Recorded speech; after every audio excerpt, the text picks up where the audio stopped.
There is a real federal government document that explains step by step exactly how to build a machine that converts wood chunks into combustible gas and feeds it directly into the engine of your truck, tractor, generator, or lawnmower.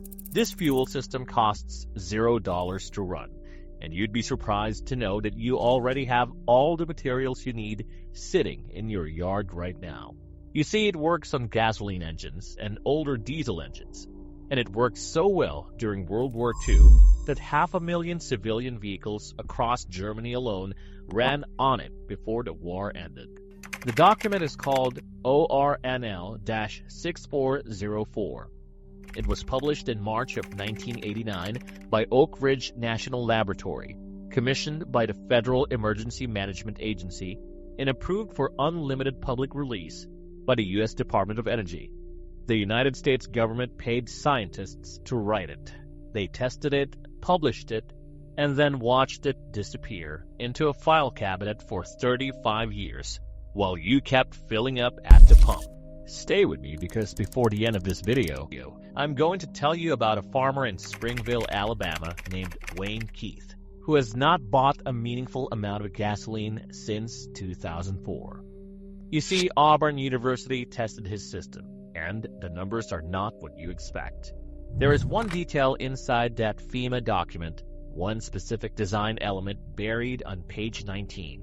That explains why this works better than the wartime German systems and why it can be built from materials you can find at any hardware store this weekend.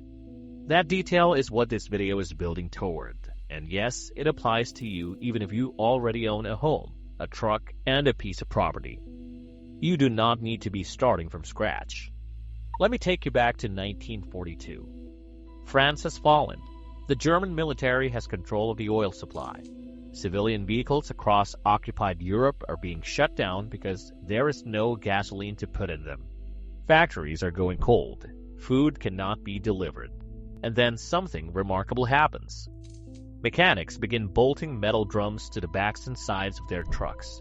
They feed wood chunks into those drums, and when the wood gets hot, instead of burning, they gasify. Then it releases a combustible mixture of carbon monoxide, hydrogen, and methane that travels through a pipe, through a cooling system, and directly into the engine's carburetor, making the engine run. By 1942, when the technology had not even hit its peak, there were 73,000 wood gas vehicles operating in Sweden alone, 65,000 in France, 10,000 in Denmark, almost 8,000 in Switzerland, and in Germany, by the time the war ended, approximately 500,000 producer gas vehicles were on the roads. And Germany built a network of 3,000 fueling stations for firewood. Think about that for a moment. 3,000 roadside stations where you pulled in, loaded your hopper with wood chunks, and drove on. The system they used most widely was the Imbert gasifier, designed in the 1920s by German engineer Georges Imbert. Mass production of the Imbert unit began in 1931. These were not custom-built, they were one-of-a-kind machines, manufactured at scale, bolted to trucks, buses, tractors, motorcycles, and some were bolted to tanks used for driver training. The gasifier sat on the outside of the vehicle, and the engine inside ran almost unchanged. But then 1945 arrived, and the war ended. American petroleum flooded back into Europe at prices that made wood gasification look impractical by comparison, not because the technology failed, because cheap oil made it unnecessary. So, every single one of those 500,000 vehicles went back to gasoline within a few years. The mechanics who knew how to build gasifiers retired, and the workshops that manufactured them converted back to other products. And within 2 decades, an entire operating fuel system had vanished from public knowledge as completely as if it had never existed. However, before it could have been suppressed totally, people already wrote it down. Because in the 1970s, when the OPEC oil embargo hit and Americans lined up around the block for gasoline, a researcher named Harry LaFontaine started paying attention to the old wartime records. LaFontaine was not just a researcher, He had actually operated a gasifier during World War II in Denmark as part of the Danish resistance underground. So when FEMA came looking for emergency technology assessments in the early 1980s, LaFontaine was exactly the right person to write the manual. The document he produced, working with F.P. Zimmerman of Oak Ridge National Laboratory, under FEMA Interagency Agreement number EMW-84-E-1737, was completed and published in March 1989. Its official title is Construction of a Simplified Wood Gas Generator for Fueling Internal Combustion Engines in a Petroleum Emergency. The document number is ORNL-6404. It is approved for unlimited public release. It is available free right now through the National Technical Information Service and through Internet Archive. The government paid for this research, published the instructions, and released them at no cost to every American citizen. The reason it gives for writing the manual is stated plainly on page 1, which is, in the event of a war or a natural emergency when liquid fuel supplies were interrupted, individuals could build gasifiers to run engines for transport and power. The government knew this could happen. They funded the research, tested a prototype, mounted it on a farm tractor, and ran it on wood chips alone. And they photographed every step of the process. The photographs are in the document. The materials list and step-by-step fabrication instructions are all in the document. However, for 35 years, almost nobody read it. Now, before I go further, I want to be straight with you, because that is what we do here. A wood gasifier works on gasoline engines. It works on older diesel engines and engines that still use a carburetor or an intake manifold that can accept the gas mixture, but it does not work on modern common rail diesel engines, the kind found in trucks built after roughly 1990. So if your daily driver is a 2018 diesel pickup, this is not a system for that vehicle. However, if you have a tractor, a generator, a pre-1990 truck, a lawnmower, or a UTV, you're exactly the audience for everything I am about to tell you. Now, let me tell you what FEMA's version of a gasifier actually looks like, because this is where it gets interesting. The old Imbert wartime design required a sealed fuel hopper. You see, every time you added wood, the system had to be opened, gas vented into the air, and the operator had to be careful not to breathe the fumes during loading. It was a workable system, but it was cumbersome. LaFontaine's FEMA design uses a different approach. It is called stratified downdraft gasification. The hopper is open at the top. The air enters naturally from the top, flows downward through 4 distinct zones, and by the time it exits at the bottom, it has been converted into a clean, combustible gas. You can load wood from the top while the system is running without disrupting the process. The negative pressure concept means the gas is always being pulled through the system by the engine's own intake vacuum. There are no moving parts inside the gasifier itself, nothing electronic, and absolutely nothing that needs a circuit board or a computer. The entire body of the FEMA unit consists of a galvanized metal garbage can mounted on top of a small metal drum. It has common plumbing fittings throughout. A large stainless steel mixing bowl serves as the grate. Now, LaFontaine's document states clearly that the unit was fabricated from these materials, mounted on the front of a farm tractor, and successfully field-tested using wood chips as the only fuel. The photographs documenting the assembly and operation are included. The materials are available at any hardware store in America. This is not a precision manufacturing project. It is a metal fabrication project that any mechanic who is reasonably proficient at working with his hands can complete. Now, if you already own a house and you are thinking this only applies to people building from scratch or starting a new homestead, you must stay with me, because this next part is specifically for you. You see, you do not need a truck to benefit from a wood gasifier. The FEMA document is explicit. Wood gas generators need not be limited to transportation applications. Stationary engines can also be fueled by wood gasifiers to run electric generators, pumps, and industrial equipment. If you have a backup generator in your garage, you can adapt that generator to run on wood gas instead of or alongside gasoline. That means your backup power supply, the one you depend on when the grid goes down, can be fed by wood from your own property at zero fuel cost. Think about what that means. A takes down the power. You do not call the utility company and wait. You do not drive to the gas station and find it sold out. You go to your woodpile, you load the hopper, you start the gasifier, and your generator runs. For the stationary application, the gasifier does not need to be mounted on a vehicle. It can sit beside the generator on a simple frame. The gas runs through a cooling pipe and a filter before it enters the engine. The FEMA document gives dimensions and materials for both the primary items you likely already have on your property. There is no specialized filter media to buy.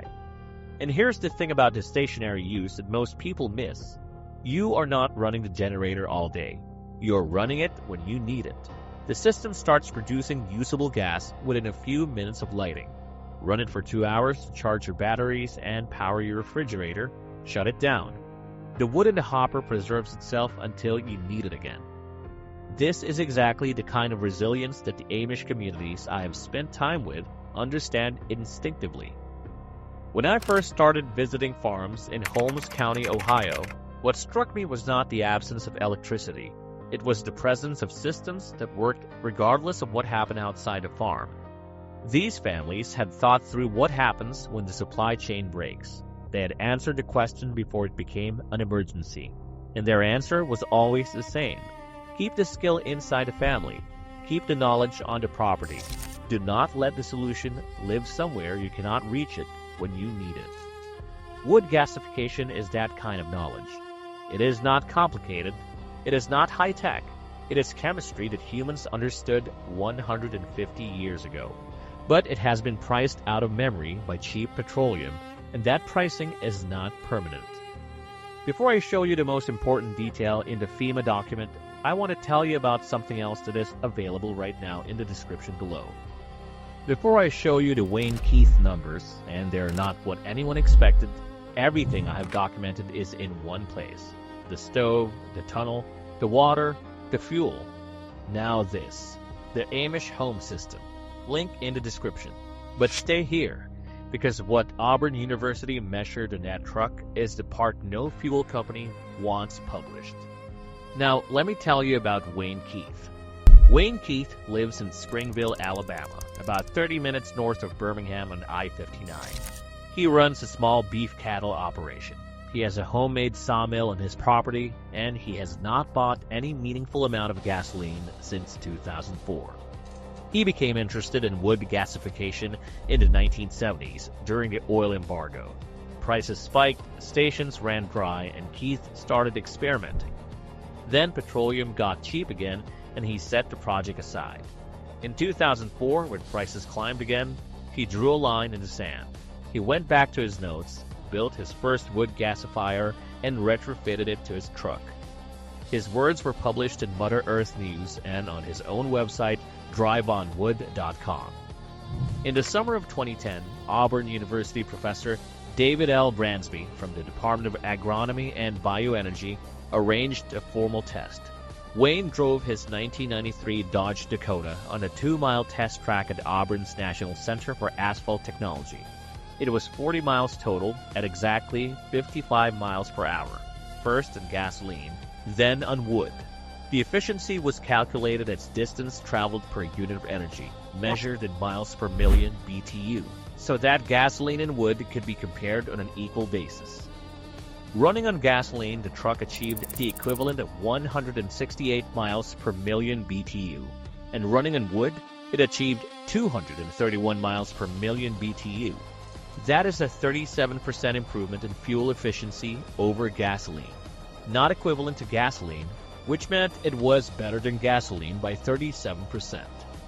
The engineers who expected wood gas to come in at 50% of gasoline's efficiency were wrong because it beat gasoline. Keith also drove the truck coast to coast on wood gas, from Springville, Alabama to Charleston, South Carolina, across the country to San Francisco, California, and back home. 7,388 miles total. He used gasoline only to start the engine. Everything else was wood, from roadside stops, farm contacts, and sawmills along the route. He has since converted multiple vehicles and has driven over 250,000 miles on wood, and his wood chunker can process up to 2,000 pounds of wood chunks per hour. 1 hour of work provides weeks of fuel. On September 9, 2011, with sponsorship from Mother Earth News, Keith drove to Bonneville Salt Flats in Utah and set the world wood gas speed record at 73 miles per hour, independently recorded. The previous record was 46 miles per hour. His 13-year-old son Tally made the trip with him. Professor Bransby noted something in his write-up that is worth sitting with. He said Wayne's truck is 67% cleaner than an electric vehicle charged on the Alabama grid because 67% of the electricity in Alabama comes from fossil fuels. Wood gas run through an engine is cleaner than the electricity your plug-in vehicle uses in most American states. Now, let me tell you what Wayne actually burns. He has never cut a live tree to fuel his trucks. He burns slabs, which is the offcuts from his sawmill, wood that would otherwise sit in a pile and rot. He also burns limbs, rough chunks, any wood material too small or irregular for lumber. He does not buy firewood or harvest timber for fuel. Instead, he uses waste wood. Think about the properties you know. Think about the wood that accumulates after a storm, after a clearing, along fence rows. That wood is fuel. A full cord of firewood in most rural areas sells for around $50, but Wayne Keith does not buy cords. He uses material that was in his way. At $1.25 miles per pound, at 30% moisture, that wood takes his truck 5,200 miles per cord. At $50 per cord, that is less than 1 cent per mile, and he pays zero because it is his waste wood. Let me also be specific about what wood works and what does not, because the FEMA document gives you guidance here, and Wayne Keith has spent 20 years refining it in practice. Firstly, you want dry wood, and moisture content matters enormously. You see, Keith runs his trucks on wood dried to around 30% moisture content. He lays the chunks out on tarps in the sun to dry before storing them in old feed sacks. Too much moisture, and the gasification process produces cooler, wetter gas that does not burn cleanly. Think of it like a campfire. Wet wood smokes, and dry wood burns. The gasifier responds to the same principle. Hardwoods produce more BTU per pound than pine, which means they take you further per pound of fuel. But Keith burns mostly pine and oak because that is what he has. He has also tested paulownia, hickory, and various farm waste materials. Nearly any wood species works, so you're not looking for premium timber, you just need to look for dry, chunk, small diameter material.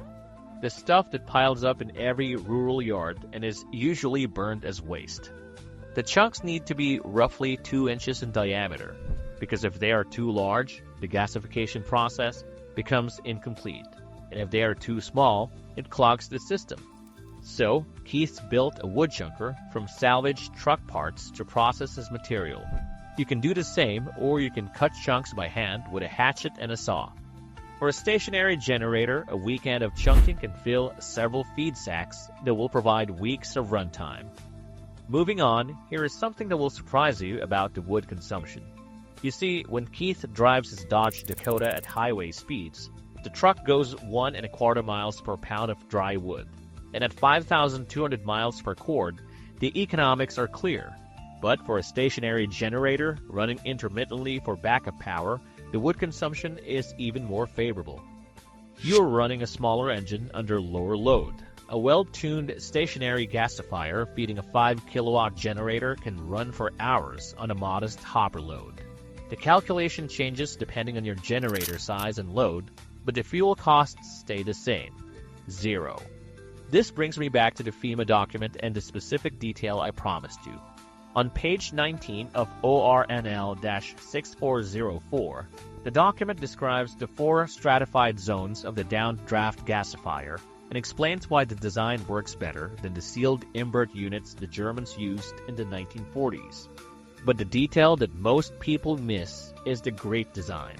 Now, the original invert system used a precision machined nozzle arrangement to introduce air into the reduction zone, and getting that nozzle geometry wrong would cause the system to produce tar-heavy gas that would clog the engine.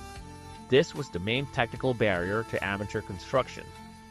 Skilled machinists could build a working invert unit. However, weekend mechanics with a grinder and a welder often could not. However, LaFontaine's design solves this completely. You see, the grate is a large stainless steel mixing bowl turned upside down inside the lower drum. Holes are drilled in a specific pattern around the edge, and the bowl's geometry naturally distributes airflow evenly through the reduction zone without any precision machining. The cooking bowl does what the precision nozzle did, using a shape that costs $12 at any kitchen supply store. Now, this is the change that makes the FEMA system different from every wartime system. It brings the technical barrier down to the level of anyone who can drill a hole and weld a seam. The entire material list for the basic FEMA unit runs under $200. Most of it can be found at a single hardware store visit. So, the generator to run your stationary backup power from this system adds the cost of hose fittings and a simple cooling coil, which can be made from copper tubing bent into a spiral and submerged in a bucket of water. The water cools the gas before it enters the engine, and the cooler the gas, the denser the fuel mixture, and the better the engine runs. I want you to hold what you just heard. A federal agency commissioned a scientist who had personally operated these machines during wartime. They tested it, documented it, and built a working prototype from hardware store materials. They published the complete instructions at public expense and released them without restriction. And for 35 years, almost nobody outside a small community of off-grid researchers and homesteaders knew it existed. Not because it was classified or banned, but because cheap petroleum made it irrelevant to anyone who was not paying attention. And the people who control petroleum had no reason to make you pay attention. Roy Campbell left a comment on our last video asking about this exact document by name. He knew something was out there, but could not find it. That comment stayed with me because the people watching this channel are already looking. They already have the instinct that there is knowledge being overlooked. Roy was right. The Weekend Warrior said in his comments that hemp biodiesel costs $25 a gallon when you account for the full production cost. He is right.